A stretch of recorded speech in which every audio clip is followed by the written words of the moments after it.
Hello, hello, viewers. Hello, Raji, Fiona. Can you both hear me? We're having I can slight hear you clearly. problem here. I don't know. I can hear you. Yes, I'm sorry. There's this glitch. I think it's coming from the network provider. Fiona, can you hear us? Can you hear me? Yes, I can, Mr. Mac. Very good. You're loud too, Very and clear. Raji's loud. Okay, you're welcome. Viewers, this is it. Monday, usual program Between the Lines, and we're here this 12th day of August 2024. It's good to see you, Raji. How are you? I'm very fine, thank you. Nice. And Fiona, how is UK? We know Fine. everything has subsided now. You don't have Yes. that. Mhm. Good. Good evening, everybody. Good evening, Saraji. Good evening, Massive Mac. Yeah, everything is calm. We're kind of just, yeah. We're just, And you look it too. You look calm. You know? I don't feel it, but I'll take it. Nice. So you guys are welcome. Gentlemen, lady, it's been real hot these days. And hot occurrences too. The weather is hot, situations around is hot, but we're here to decipher all those hotness and put it into perspective. Let's start with some follow-up news. Fiona, I don't know if you are following this. The story of the former Miss SA contestant Chidimma, Adetshina, and the withdrawal and everything surrounding her story. Do you guys have that story, Fiona? Were you following all of that? Okay, the controversy is that the 23-year-old model, Nigerian, half Mozambique, had to pull out of the Miss South African pageant because they said there was this heated debate on her eligibility as to her nationality, where she really comes from, her mother, her father, and all that story. So, but what she just did was get out of the thing so that people can have their peace. The South Africans were almost tearing themselves apart because of it. It's a sad story, but that was what was happening to Chidimma, Adetshina. That's her there in your screen. So she had to pull out. Fiona, is there anything you know about? So I mean, I'm not. I'm not. How will I say? I'm not very invested in the story in terms of what's happened, but I know the general story. I mean, one of the things that I will say is that in any pageant at all, if there are rules that need to be applied and adhered to, then the rules are the rules. What will be very unfair is if they're applying rules to one person that they're not applying to everybody, every other contestant. So I think historically, we can now look at it historically and say that the South African Nigerian battle. The lines have been drawn for a while, and there's this constant back and forth that goes between Nigerians in South Africa, how South Africans feel about Nigerians. It goes on and on. It would be very sad if this girl's career in the pageantry world has been affected in this kind of way. However, I do notice that there's a pageant that's running in Nigeria, and she has been invited to come and contest. So I think one of the things that I heard was that there was a controversy surrounding her mother's heritage. So I think that's what I picked up and everything. So I mean, for me, my own is, if everybody is being vetted with the same rules, then 100% the rules are the rules. If they are applying a different set of rules to her, then obviously, but there's so much talk about bias, blackism, so many different, apartheid, so many different things are being thrown into the pot. So, so that's just my own take on it. Yes, beautiful take. But before we go on, let's welcome George Chuku from Toronto, Canada. George, you're welcome. Between the Lines. Okay. Olayin Raji and Fiona. Okay. Thank you. Can you hear me? We Yes, can we can. now. Clearly. clearly. Oh, beautiful, beautiful. Well, it's good to be here and welcome the viewers from around the world. You know, Thank thank you, you. George. Hello, George, before you came in, we were breaking it down. It's past anyway, but we bring back, you know, stories that made up some headlines during the weekend. So it's the South African girl, the Chidimma Adetshina, 23-year-old model. And Fiona just gave a new surprising turn of events. She's been invited to Miss Universe Nigeria, and that's an invitation to participate in that pageant. So, Raji, do you follow the fashion Yes, news, yes, entertainment news? yes, I do follow, and I agree Okay, with Fiona. And it's a good thing that she has decided to withdraw, and then to put to bed all the controversies, all the aggravation, all the hot air that was going around. So I agree with okay. her that she should withdraw. Yes. George, I know at your corner there you handle most of these things. I saw you handling anchoring one of the pageants. So how do you feel when somebody that is qualified? I mean, let's leave all these big thing surrounding her. I mean, she was born in South Africa. That alone is should be a criteria to be part of it. And she has what it takes. She has the look. She has the height. She has the charisma. But they just didn't want her, George. Well, she might have dropped out, but it's not over for her because she's going to be even much better than whatever she was desiring to be in South Africa. Now she's going to be an international icon. You can Mm-mm. watch that. Watch. Mm. One of the major problems we have is what Fiona was talking about. This attitude when we come against one another. If it's not tribal, it's religion. If it's not religion, it's country. All those type of nonsense that happens. And a lot of these countries that are doing these things, it is just nothing but jealousy over Nigeria. I'm telling you. Because if this girl was from Ghana, they would not say anything. If she was from another part of the world, they might have allowed her to run. But because Nigeria is mentioned, all of a sudden it became a bigger issue than what is supposed to be. Now a white girl won the pageant. They didn't argue about that. As long as it's somebody they feel like is superior to them, they will not say anything. So, another color. But anyway, Chidimma is going to go places. And frankly speaking, I think we should reach out to her and see if we can interview her.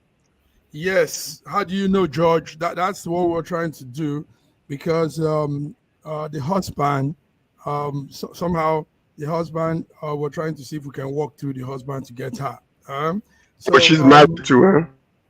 yeah, she's married to somebody, a guy that we could walk behind to see if she comes to talk. So yes, George. I don't really think it's in that sense. For me, or my own point of view, my point of view is that the bullying started because they said the mother had some issues with her, like Frena said, so they took it out, they brought out some papers. So it really, if the mother had issues with immigration at a point, I think they should come clean on that. That's what I feel. But they took it way beyond, saying going beyond, and but it's not really about the country. It's not about who she represent, but the fact that there was a comma like Nigeria. Let me tell you this. Obasanjo will say, let me tell you something, Wolf. Listen to this. If it is not because of where she's from, Nigeria is mentioned, they will not make such a big deal out of it. I am telling you, the problem we have is that we are being used as pawns against one another in Africa. Think about it. You can travel from here. I'm coming to Europe. I'm coming to London this coming week. And I can travel from London to come and see you. Easy. All I need is just passing through.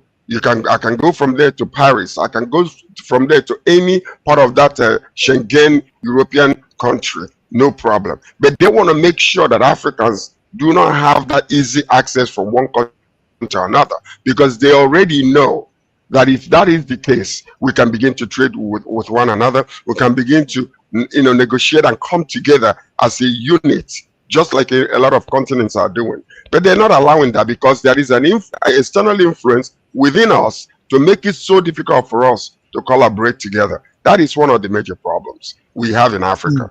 So until we wake up and stop that external influence that is stagnating us and holding us back, it will never work. Look at what they did to Gaddafi. Where is Libya today? After Gaddafi was killed, where is Libya today? Where is Iraq today? Where are they? The countries are so dilapidated and so messed up, but they went ahead and killed the individuals who was holding peace and prosperity within those areas. So this is what we're doing, what we're sensing from these external bodies. So, and this is one of the problems that happen in that South Africa. Okay. Anyway, the good news, like Fiona said, is and you have also attested to that, George. They are offering her a greater opportunity to represent Nigeria in the international stage, and I can bet you this girl will get it. Already, this whole thing has made her become an icon. Oh yes. So, guys, thank you. Fiona, is there anything you want to say? Let's move on. She's pretty. Yeah. No. I mean, if she's good enough, I mean, then she I'm sure she would do. Regardless, I think she would do well anyway. And Nigerians, we don't do things by halves anyway. If we go hard and we go home. So I'm not really. I think she would do extremely well. So and Nigerians, we love to get behind people like this. So I think she will have everybody's support. So thank you. All right, guys. Best of luck to her. Guys, behind me here is Paris, where they just concluded Olympics. Yesterday was the closing ceremony. A lot of things were flashing through. We saw all kinds of acrobats. There's an actor called Tom Cruise. Tom Cruise came with some crazy things he was doing on the rope, with the bike and some crazy stunts. Anyway, the discussion here now is Olympics. How did you all see it? How was it for you? Yes, Fiona, go ahead. The Olympics is always a nice time for countries to come out and show their sporting prowess. It's fantastic. It's lovely. Disappointing yet again that Nigeria was not able to really come away with any medal. Though Nigerians or people of Nigerian descent are, featuring, in the Olympics and everything, it's unfortunate that we as a country, green, white, green, have not been able to take away, anything. And I'm hoping that, I don't think this is the first time this has happened. I'm hoping that the next 4 years will be a time for our sports minister and everybody in that field to actually start to drill down to the talents that we really have in Nigeria. As I said before, Nigeria is an amazing, I always say Nigeria is an amazing country. If everything is just to be harnessed properly, I can't imagine the budget that went into taking everybody out there and everything. If the sportsmen and women can be seeing this money and it can be used to really help them and develop their sporting abilities, I think we should be able to have an improvement. So disappointing, but congratulations to all the other medal winners. It's a fantastic outing, even though the beginning ceremony was a bit controversial. We're glad it all went peacefully without any incidents as such. Nice, Fiona, good one. Fiona, somebody had an editorial, an op-ed in a prominent magazine here in Europe, Afro-African magazine.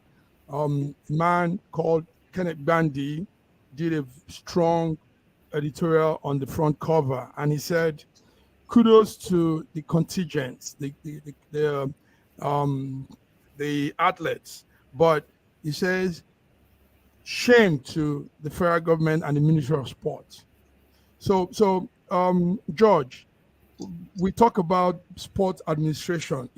Nigeria is 0, and it now reflected in this whole game. A young lady that was ride bike, the bike event, had to borrow bike from Germany. George, from, tell and us. I can guarantee you, that bag they gave her might not be the very best to make her win. It is Chad, so sad, very, very sad that it's happening this way, and it is very, very unfortunate. Part of the problem we have is internal, because I can guarantee you that the government might have, secure certain amount of money for these people, to number one, for training, number two, for accommodation of any all kinds of things. But but they don't have facilities where they can go and train. The stadiums are locked up 24/7. These kids cannot go in there and train. Number two, the money that is budgeted for these young people to train yearly until they go for this particular contest, most of that money will be disappear ahead of time before those crumbs, stipends will come to these people. This is the kind of, our country is just we've become nothing but permanent potentials because of bad government, because of corruption that is just killing us left, right, and center. Because if you go and look into all of these things, there was other countries that competed, I forgot the name of this country, that had eight medals only with boxing alone. Boxing. I forgot the name of the country. But these are the things that we are going through. I know the coach came out and the minister for sports came out and apologized and all that kind of stuff. But what is the answer to this whole entire thing? We need to go deep and find out where the problems are and solve it once and for all. Because look at the world, everybody is just coming out, just swimming in gold and all that kind of stuff. And Nigeria actually, if given the attention that is needed, will come out on top. We'll be competing with US. I can guarantee you that. We'll be competing with them. Yes. Look at what we're doing around the world. So, sorry to interrupt. I think that it boils down to the whole thing about governance and accountability. Because again, as with everything that goes on in Nigeria, we don't, in terms of who is going to really be brought to book about who is the discussion going to be had with about this? Who is going to talk about the budget? Who's going to talk about the money over the last 4 years that's supposed to have been used to train these athletes? Nobody's going to say anything. Nobody. In 4 years' time, we're going to have this conversation again. Again, because nobody's held accountable in our country. Until we have accountability for things, there's nothing. We're just toothless bulldogs. We're massive, we're great, we're amazing, phenomenal people, but we can never ever, we're just always the bridesmaid, never the bride, because we can never get our acts together. Very disappointing. Right. Very sad. Anyway, George, yes, sad, Reggie. The next 4 years will be with Los Angeles, close to you, George, in the United States. So that was why Tom Cruise had to do that dramatic appearance, carry the flag. So he's now taking it to Los Angeles, where a 2028, I think that will be 2028, 2028 Olympics will be held. So we hope we will come better. Raji, Nigeria needs to do more. Raji, tell us, what are those indices? We do this analysis regularly, every 4 years. Every 4 years. I don't even think we prepared for the Olympics at all, because we had 4 years. If we had started preparing in the last 1 year, something could have happened. We put all our hope in prayers.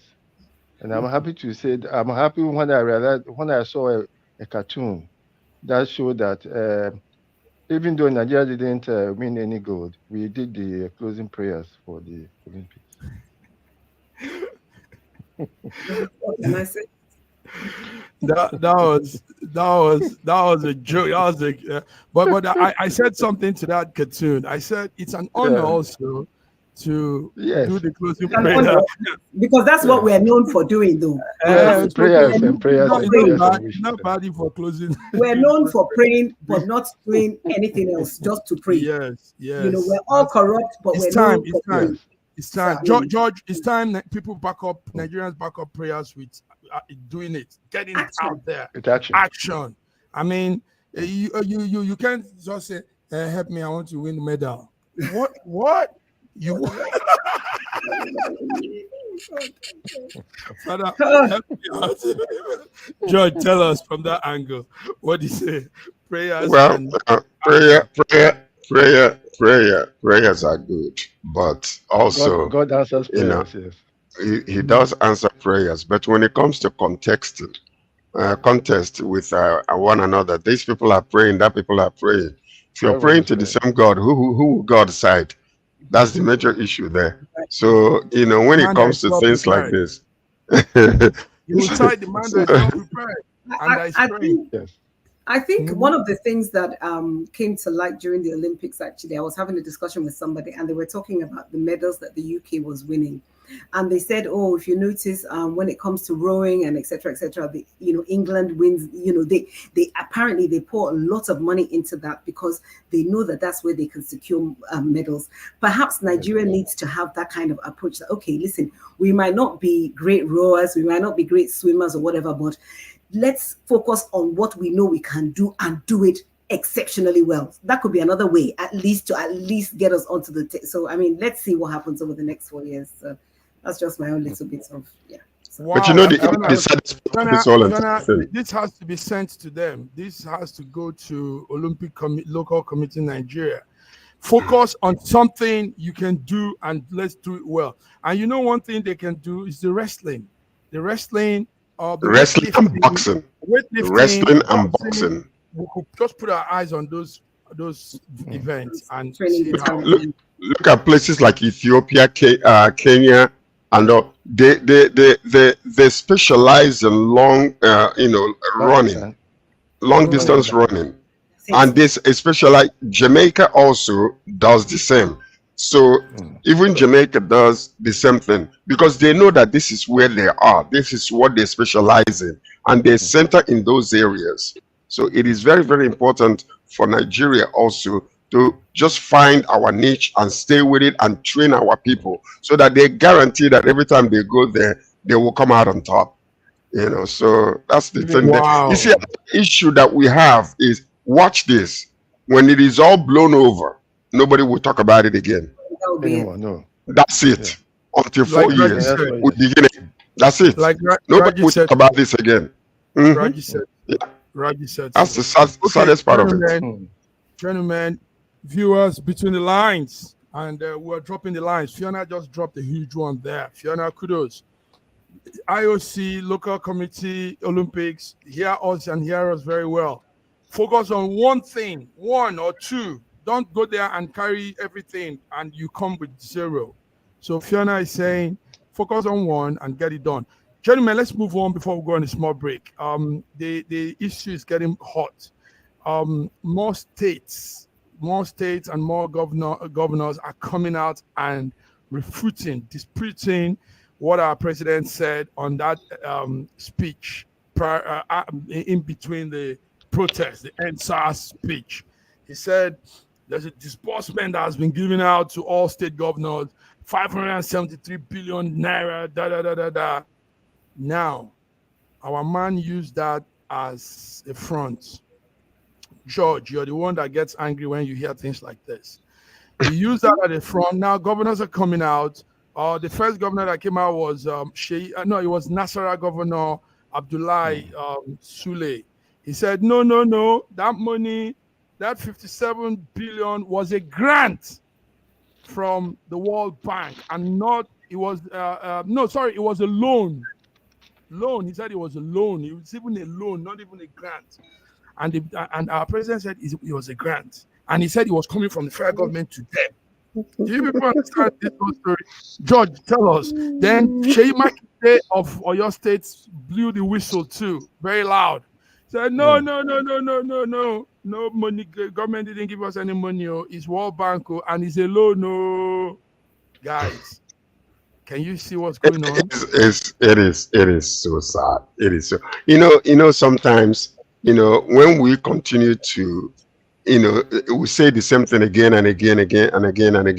We think the same way, we believe the same thing, and we say the same thing, and we expect a different result. It's not going to happen. Part of the problem here is deception.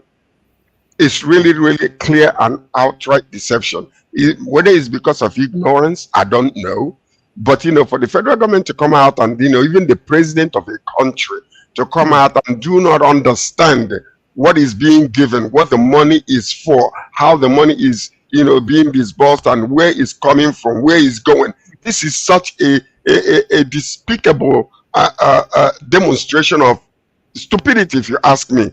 Now, what angers me about this whole thing, let's just say that it was actually a mistake. Let's just say that it was a mistake, that whoever wrote the thing for the president wrote it wrongly. Now, one of the people in charge came out and now started talking nonsense. I forgot the name of the individual. I was just looking it up right now. That is, we should not be worried about, what kind of loan it is. That we just should be happy that money is being given. What kind of mentality? Why is Tinubu's government always on defense? Why can't they just one time say something, stand by it? Because right now you're talking about governors who are coming out, to say, well, this is not, we did not receive any money. It's only about 3 states that receive, or 4 states that receive this money so far. But the ones that actually received it, it was actually stated the kind of money it is. It's not a grant, it's just a loan from the federal bank, concerning the COVID-19 that happened a few years ago for states and countries, to actually use it to fuel their economy. So, and then it's just, they're always on the defensive, ready to insult at any minute whoever comes against them. This is so sad. These people do they not understand that they are servants? What does ministry mean? Ministry is servanthood from top to bottom. All of them. Yeah, do you think they are, but they are not? George is really serious. Raji, let's hear. No, it's very, very serious. Yeah, very. Abia and Oshun says they didn't even see anything. Go ahead, Raji. I just want to let George know that the government knows what it's doing. The government knows what it's doing. I've said it so many times that you have a gangster government, and deception is their way of life. And what they do is to throw in something for the people to be fighting over. Meanwhile, they'll be doing whatever they like behind the scene. Exactly. The protest that happened could have been prevented, but the government is making sure that it provides it an opportunity to be able to do whatever it wants to do, while the people are still bickering over it as pure distraction. Simple. We have a gangster in government. It's very, very sad. And please, George, don't think that they are servants. They came in, they didn't come in as servants. Whatever interpretation you are putting to minister or whatever, it is your own interpretation. They came in as overlords. Okay. So that's why they can spend as they like. Fiona, let's hear from our lady. Yes. Yes. So I agree that they are supposed to be servants, but I think they've come in to self-serve. So they've come in to serve themselves, not to serve anybody else. Yeah. This takes us back to the age-old question of accountability. And again, all this big amount of money, we're going to talk about it for a while, and then everyone is going to go quiet, and we're not going to know what happened to the money. No, the governors that say we didn't see it, they won't see it, and nothing will happen. I remember when this whole thing started and everything, it was kind of released while the protesting was going on. I think Saraji mentioned it at the time that nobody's talking about this money. Why is nobody talking about this money? Because it was a big smoke screen to do what they were going to do quickly and everything. Now we've got some governors saying, oh, they haven't seen the money and everything. And that's what will happen as our normal way. They will see the money, we'll talk about it for a while, then the next thing will come, and that's what we're going to talk about. Until we have a way to hold people accountable, we are going to be going round and round in the same circle. We can talk about Nigeria till tomorrow. We're still going to be talking the same thing. Nobody everything. But you see, when you continue to talk to the government and the government refuses, they just keep on reacting, no response of any kind. What now happened? This is the voice of the people. When they are not heard, protest becomes a way to sound an alarm on them. But now they come against you and demonize the protest and all those type of things. But we keep on talking and talking. Nobody's listening. Tomorrow, now, when somebody rises up and takes a gun and chases away everybody to take over, we start blaming them.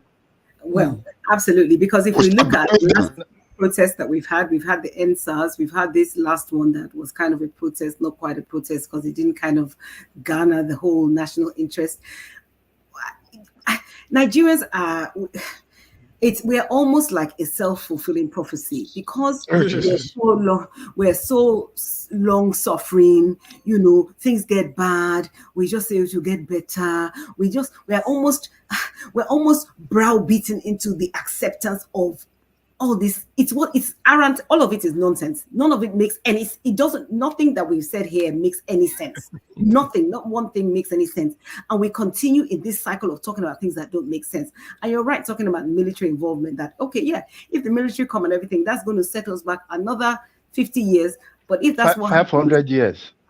500 years. If that's what happens, but they're not listening because there's nobody being held accountable. Nobody is ever, it's like nobody resigns if they do anything wrong. Nobody calls them to order. Nobody takes them to court. Everything just keeps going. Everything. All right, guys. Thank you so much. We're coming back. More of such outrageous claims and actions by Nigerians. This time, the Senate. We're coming back. Obasanjo is opening up leads. Cankerworms are blowing up and Nigerians are acting crazy. Let's come back with more gist, fellas. Viewers, you're tuning in to SSM Wednesday. Monday, Between the Lines. And we're here giving out the lines. See you on the other end. Elevate your new week. Fuel your success. SSM invites you to kickstart each weekday with our news update, Between the Lines, featuring the week's top news and analysis, and the most attention-grabbing lines, Deciphering World Event.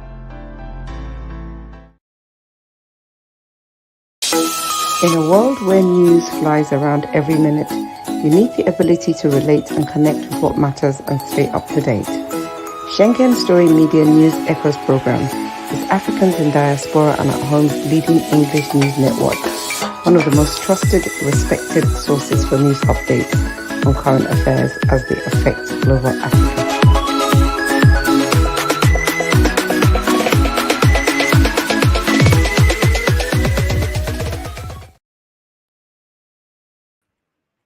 Yes, welcome back. Welcome back. Between the Lines, 12th August 2024. My co-hosts and partners, coordinators are there. Good. George, more of such things like we just said. Yesterday, the former president of Nigeria, Olusegun Obasanjo, was blowing up so much. He was saying, all different kinds of stories flying around. One of it is the one that piqued our interest in this here in SSM is the huge salary package that the Senate, the House of Rep, and the senators get. And this is according to his words. He said, those package they get is neither constitutional and it's not moral. So what our senators do is when they come into that space, they arrange their salary for themselves. It's not a constitutional thing. The Senate president might just say, "Oh boy, Mona, they pay me 3 million now," Oh boy, So nothing is done constitutionally. His vice might say, "I get problem past you. Mona, they give me 4 million now," And this is our money. That's supposed to be our law-making chamber. And this is what's happening. So, George, what do you think? Did you hear the speech of Obasanjo? Did you see him? Yes, I did. Yes, I did. And I want you to pay attention to what is going to happen in the next few days, because they're going to come back again and begin to attack him. Rather than listening to elderly statesmen's advice about how the welfare of the country can increase and get better, they will go into an attack mode, because that's what they do. Because if you're trying to answer a question without even knowing you're trying to answer a question without knowing what the questions are. And the worst kind of ignorance is people that don't know and they don't know that they don't know. And this is what these people, like what Ola and Karaju was saying, they consider themselves overlords. And that a position of overlord makes them to do whatever they want to do, whenever they want to do it, however they want to do it, and then get away with it. Like what Fiona say, no accountability of any kind. But you know what? This can only go so far. It can only go so far. Because in these modern days where the technology is so, it's still increasing and all kinds of things are happening, we will come to a point where we will crash land if we are not careful in that country. This man came out and he was just clearly telling us exactly what he's been there, done that. He's considered the father of democracy in Africa. And that's the kind of respect that he has. So for him to come out and begin to talk about these things, these young people that are still there in the government, including the president, they better listen. They better listen. Because there is a point where we will reach. It will be nothing but a crash landing incident that will take place. People are there. When you just saw the protests that took place, how they were demonized and everything that took place, and then like what Fiona says, self-fulfilling prophecy. Everything they said, they kept on saying it until it did happen. It's very, very possible that if there was no demonization of this particular protest, it would have happened. They listened and their response would have taken place. But they're not going to do that because they consider themselves overlords. But a time will come. You can watch what I'm telling you. A time will come. Like Obasanjo said, we are just like sitting on a gunpowder that is about to explode, a ticking time bomb. If these people do not listen, something will happen to that country whereby the regular people will take over, and it will be very difficult for things to change. It will take us back another 30 years. Thank you, George. The problem is that it's a classic kind of government where we elect people because maybe they have money or they have clout or whatever the case. We can put responsible, intelligent people that know how to govern efficiently and effectively to govern us. And it's a cost. It's very sad. Thank you, George. I love my country. That's it, George. That's it. You said it so well. So anyway, yes, George, this morning, the lawmakers have come out to refute what he said. They're not calling it an allegation. And they said the former president should bring evidence of his claim. Fiona, before I come to Raji, Fiona, this is where we find ourselves. Like I only said, it would be like this. The Senate man will say, oh boy, me, I get problem. They're going to give me 4 million. No.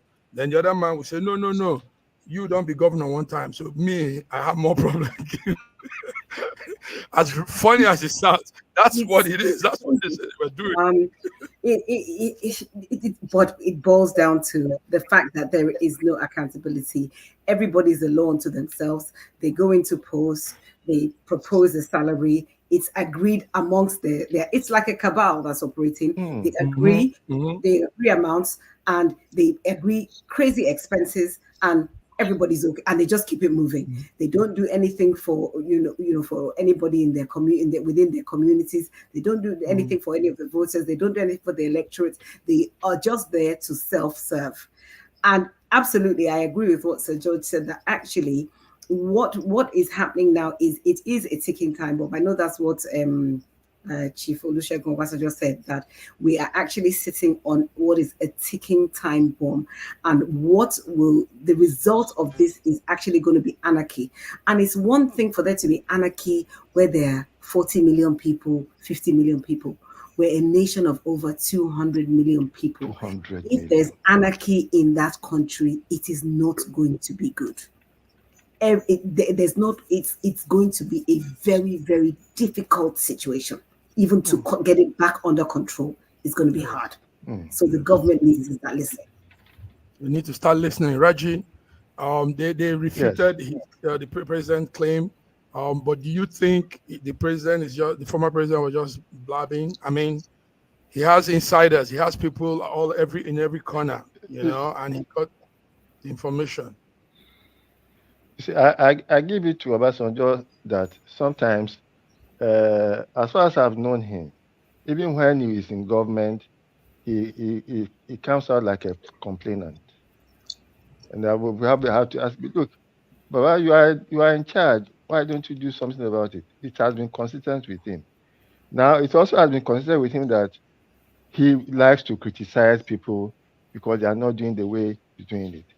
The problem we have in the National Assembly today probably started with him allowing them to sell off the Apple quarters so that those who were resident in those Apple quarters were given the chance to buy it. They were the legislative quarters. And that was what it was supposed to be. But then he sold them off. So now the legislators come in and they now give themselves humongous amount for accommodation, for furniture allowance, for so, for so. You know, how they are able to even decide their own emolument is surprising to me, because the executive emolument is decided by the revenue. Yes, the judiciary is decided by the revenue, but they decide their own emoluments, and therefore they can give to the Senate President 4 billion naira for their constituency, whatever. You know, it is. They are spending money as if it's going out of fashion. They are spending money as if we have so much money, rather than for us to now sit down and live within our means. We are living on borrowed money, even to pay salaries, and we are spending like crazy. Every time, as the protest was going on, the government was negotiating a $500 million loan as the protests were going on. You know, so many things, and then ways and means, or whatever they call it, by which the government can borrow money from the central bank and spend it as it is, and probably print currency to cover it up, had gone up to more than 12 trillion. 12 trillion, which is more or less like half the budget of the country. I don't know what's happening. The Nigeria seems to be a very vicious crime scene, and the criminals are in charge. But George, you hear Raji. Raji is coming from a different angle now. Raji is making us know the root cause of some of these things. During Obasanjo's tenure, he allowed some excesses from that quarter, that's angle of leadership. That Apple house selling, yes, those residential home sales, that was the wrong move. Me too. I said that at that time. George, what do you just said? It could have been a wrong move. Obasanjo is not perfect, but he's an elderly statesman, and he loves our country. So even if he made a mistake then, through his own knowledge and experience, we need to listen to him now. And he keeps on warning, and he's steadily warning the country. Be careful. Listen to the people that you're governing. If you don't listen to them, you see what's happening right now is, I keep on saying this, when you continue to listen to these young people who feel like that they have it all in their head, whether they know it or not, eventually, because their idea of government is not the real thing, it's pseudo, it's not real. One day it will happen in that country. It will happen. I'm seeing it already. And the problem we have is that we have a president. We have a president who refuses to listen. Either that he doesn't know what to do.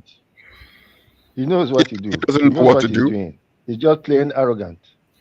Sorry, can I interject? Can I ask a question though, George? Go ahead. Which president have we had that has listened and knows what to do? Which ones have we had? Unfortunately, during Jonathan's era, Jonathan was a listener though. Jonathan was a man that listened and was able to take advice and make some moves. He was. Jonathan was the one civilian government president who actually listened. Okay, so we're saying in recent how many years ago? That's nearly how many years ago now? Listen, George, I would say there was so much noise. Listened, yes, but Jonathan didn't have the willpower to pull out some of the advices that were given. That's the major situation. One of the major problems. Because Let me tell you this. He felt that he had to appease the northern oligarchy. That was one major problem. Do you know that on the day after the election, we were in Aso Rock when they announced my degree in the morning of that day? I was coming from inside to go to the car to bring some documents. Do you know that the gate people that were watching over him when they announced my degree, what I was here with said, and I said they were jumping when they saw me. They got shocked and stopped when they saw me coming.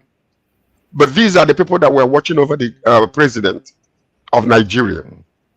This is what you see. All of it is this is it, because he was so afraid, and especially after Obasanjo tore his card, he became even more afraid because there was no more backbone to stand, backbone of steel to support him. Guys, let's go so that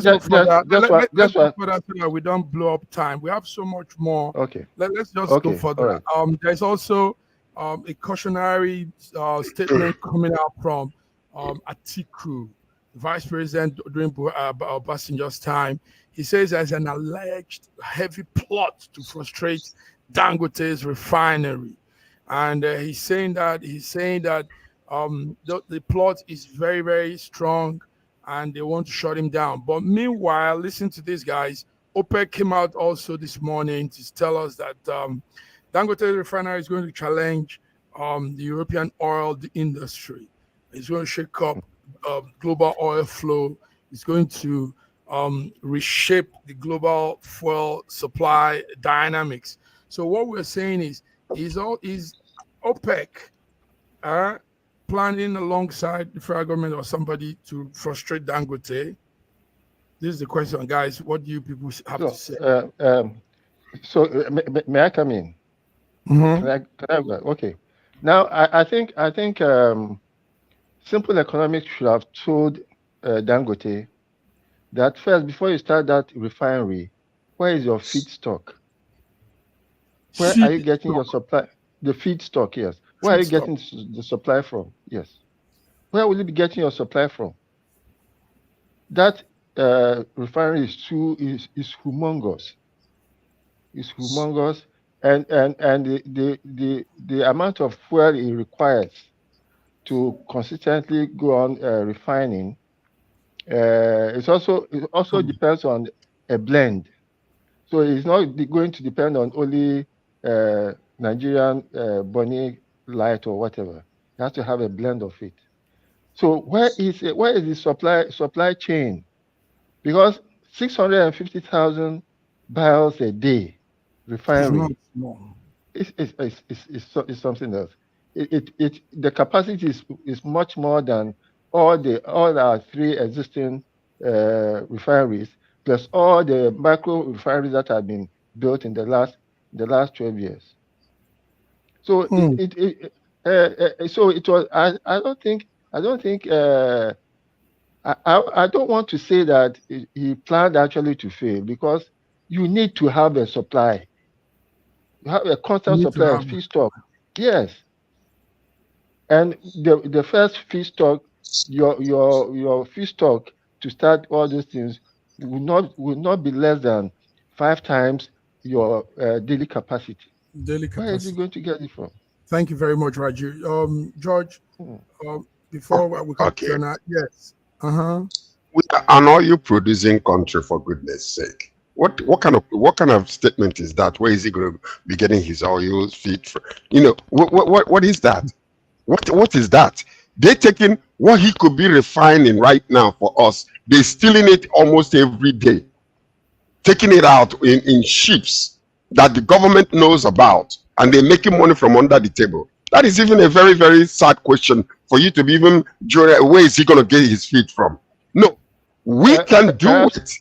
The point I'm making, listen to this though. Listen to this. Now the government is saying we can sell oil to Dangote in Naira and let him refine and also pay us in Naira. We can do these things if we stop the stealing and the bunkering that is taking place I mean, I'm talking about huge illegal bunkering. The ship will come and land, and they'll fuel the ship, and then take the oil. You're telling us that the military does not know about it. The Navy does not know about it. And then these ships will be coming, and they will dock and take oil and move out. Come on, who is deceiving who? So, please, can I ask you a few questions? I believe that if all things being equal in that country, they can supply as much crude to Dangote and this Port Harcourt refinery, and if they finally are able to put it into operation, billions of dollars are being wasted in trying to bring all these things up, to fix all these refineries, and that money is being lost. It's when it's released, it disappears. No accountability. And we're saying next week we're talking about this. Go ahead. You are not talking to the issue that Mark was mentioning about Dangote and people trying to frustrate him. Now, the total sorry, sir. Go ahead. Our OPEC quota per day is about 2 million barrels a day. Now, there's also the 450,000 barrels a day that was reserved for local refinery. Now, out of this OPEC quota, I don't think we're even meeting that quota. And because it's a joint venture between NNPC and the IOCs, a lot of commitment had been made on even our daily production. And we are not meeting up that daily production. So therefore, even if all the oil that was supposed to be for local refinery were given to Dangote, we'll still be having a shortfall of about 200,000 barrels a day. 200,000 barrels a day, and that's a very sensible. Are there people trying to frustrate Dangote's refinery? Of course, I believe that there are. There are. Now, yes. The question is why? Why? And I believe that most of these things are coming from NNPC. I believe it's coming from them because they know what they are doing. The reason why we have not been able to meet our quota is simply because of the bunkering. We are producing 1.2, 1.3. We're not even up to that 2 million barrels that we're talking about. Most of that oil is being drilled and being taken away through the back door. The day we will themselves, they are taking it through the front door. The front door. They are not doing any back door thing. They are doing it front door, George. Front door, yes. Because it's all a cabal, like you said. Yes, and supported by the military, by the tribal, everybody. So it's crazy. No back door. Yes. It's front door, bold in the daylight, no darkness, everything. Because how else can let's pull the plug with something. There's a video going viral now. Fiona,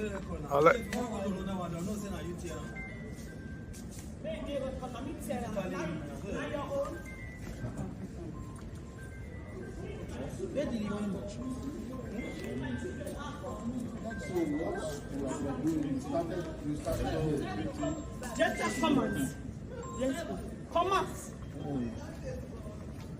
If you want to sleep there, you sleep there. Come and go. This Nigeria, I hear you.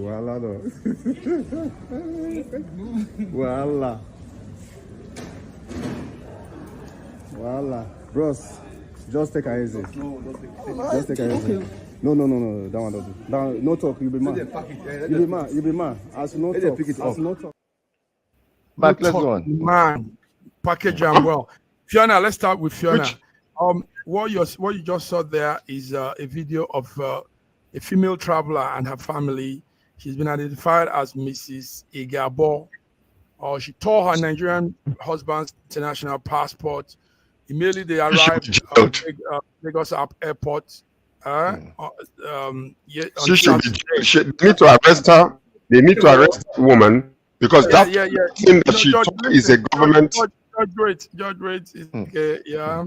So the Judge is new boiling, update, man. the update on it is that she's been brought back. She's been brought in for questioning, and the immigration of agency have taken over the case because what she did, like you're trying to say, George, is It's complete. illegal. Yes, it's an offense. So let's hear from Fiona. Fiona raised up. So first of all, that somebody has a passport, that passport doesn't actually belong to them. It actually belongs to their state. So that's the first thing. So first of all, she should be in trouble for doing that. Second of all, and for me, more disappointing is the fact that she behaved in that kind of manner in front of her children.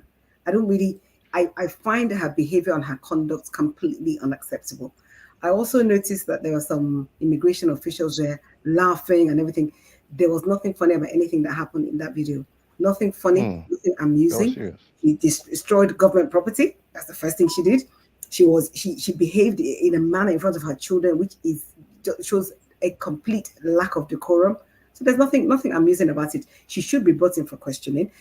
I mean, if she's going to behave like that in public, I wonder about how she behaves in private, because I mean, there's no need.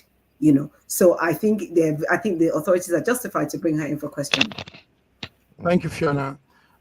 Yes, Raji. Yes. We've seen some of this lately, but this one went too far. Tearing government property. She did a 7-minute video to defend herself, and she said so much and said nothing. Said nothing. She was insisting that she can't be crazy, that she's not mad, and that exactly whatever I was saying, she was saying that she was not, is exactly what she was. That's what she has shown herself to be. She's been brought out. She's been brought out for questioning, and I'm sure she's going to suffer some consequences. Next time, George, in the program that will be coming up, we'll be looking into some of these issues. George, you speak on these issues. Apart from the passport thing now, that's heavy.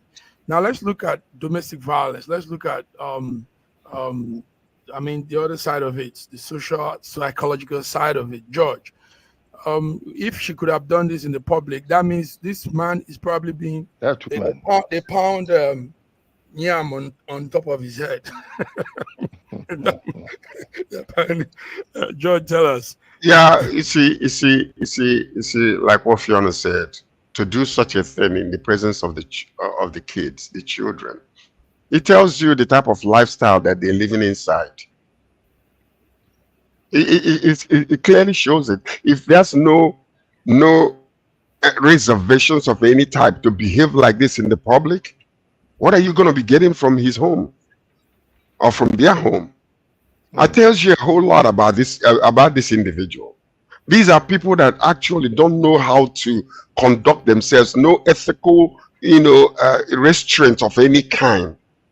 In international airports, in the presence of everybody, you did not wait until you get home to take the passport or whatever. No, right there in the presence of everybody. That woman ought to be jailed, and the children ought to be given back to their father. Let him be the one to train them, because this type of public display of it's just crazy. What are you going to teach your kids? What are you teaching them at home? Who is going to bring them up when they see their mom in the public forum just doing stuff like this? That's child abuse. That is pure child abuse. And this thing will leave scars in the psychology of these young people. Absolutely. Yes, they're going to grow up, because to them it's like, if mom can behave like this outside, oh, I can behave like that too. Oh, my mom is it's strong. Crazy. That's really, really sad. I think very sad. I think that there's a big conversation to be had, because a lot of the times when we talk about abusive situations, we're talking about men on women, but I think the reverse. I think it probably happens much more than we realize. 60% more, yes. And I think that is a conversation that it needs to happen. I mean, I know that it's not an easy thing because of the way people react to it as but now woman, all those sort of things. But actually, this is a great pivot into that conversation, because what she did there, on every, no matter what it is that's happening, on every level, she was wrong. So now just a point by women. You know, women are so mischievous, are so wise, that even before you start this conversation, they'll say, "No, woman, how can you be beating a woman?" So that by the time you even start to talk, they will let the man feel. Yes, I know it's going to be a big thing for egos and everything else. So it's not going to be an easy thing at all, you know. So, but I think that there's a big space for it, to be honest. Thank you very much. It's good we all said with one voice that we condemn this. Now we should also tell Nigerians in diaspora, Africans outside, you don't do anything to your country's passports, your host passports are for states, like you said. It's a government property. You don't. It's a state property. No, but you don't do that. You know, she's ignorant. She didn't know that what she did is a strong felony. You know, she's wicked. I think it's one paper. So she's just wicked. Nigerians in diaspora, hear this now. Don't do that to Nigerian property. You don't tear passports, documents, wherever country you are, permit of stay, passports, all right whatever it is. You can't do that.